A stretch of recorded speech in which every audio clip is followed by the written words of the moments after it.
Hej og velkommen til Spørg Kasper.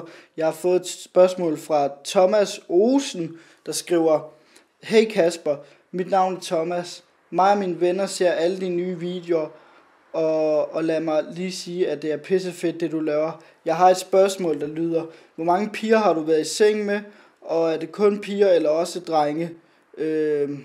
Ja, det er, Thomas, jeg har været i seng med nogle drenge, og jeg er bøsse, hvis det er det. Men jeg har seriøst ikke noget tal på, hvor mange jeg har været sammen med, fordi dengang jeg var yngre og sådan noget, der kunne jeg sagtens gå i byen, og så sådan være sammen med 4 drenge på en aften og sådan noget. Eller 3, ikke 4, det var lidt overdrevet. Men det kunne jeg sagtens og sådan noget.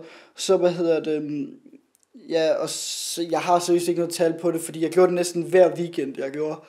Og altså, jeg kan også sagtens tage i byen, altså nu og sådan noget, hvor jeg bare, altså sagtens kan få en dreng eller 2 med hjem, hvis det er det. Altså, jeg har ikke noget problem med at score og sådan noget, så jeg har ikke noget tal på det, men hvis jeg sådan skal komme med et gæt, så vil jeg da gætte på, det kunne sagtens være sådan 50, jeg har været sammen med, eller sådan noget, tror jeg. Men jeg håber, det var svar på de spørgsmål. I kan stille flere spørgsmål heroppe og abonnere lige heroppe, hvis I har lyst til det. Hej!